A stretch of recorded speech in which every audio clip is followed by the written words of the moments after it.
మనం ఎప్పుడు ఇంట్లో ఫిష్ కర్రీ చేస్తాం కదా! నేను రెస్టారెంట్‌లో చేసే స్టైల్ చూపెడతాను చూడండి.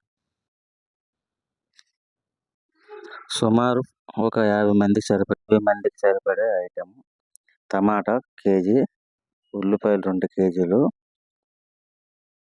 ఈ చేప మసాలా పొడి కోసం దినుసులివి. ఆ పక్కన పళ్ళెం పోపు కోసం, తెల్లుల్లి పొడి కోసమని,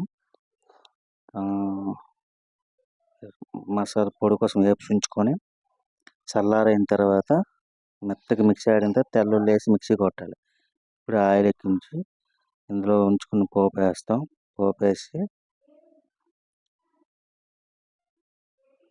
లవంగాలు 5, యాలకులు 5, దాల్చిన చెక్క ముక్క, జీలకర్ర,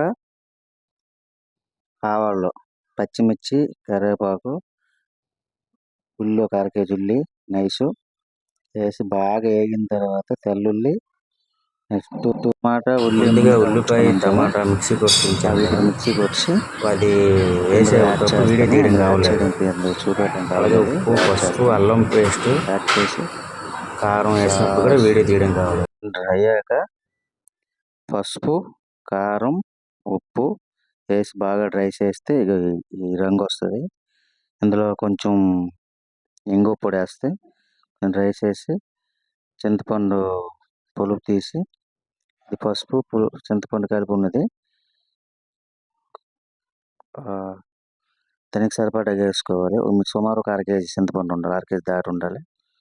వేసిన తర్వాత బెల్లం ఒక 100 గ్రాముల దాటి వేస్తాం. బెల్లం వేసిన తర్వాత కొంచెం మరిగాక వాటర్ వేసుకోవాలి. ఇది సుమారు 50 మంది వరకు సరిపడుతుంది. 50 మంది సరిపడిన తర్వాత కొంచెం బాగా మరగాలి. మరిగితే పచ్చి అనేది పోతుంది. పచ్చి అనేది పోయాక మన రెస్టారెంట్ కనుక ముందు బుర్రలు వేసుకుంటాం.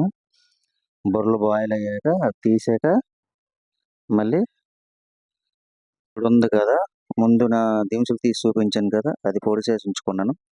ఇప్పుడు వేస్తాం, లాస్ట్లో వేస్తాం. అది ఇప్పుడు బుర్రలు బాయిల్ అయ్యాయి, తలకాయలు. ఆ తలకాయలు బాయిల్ అయిన తర్వాత తీసి మళ్ళీ సాప్ కోసం చేపలు వేస్తాం.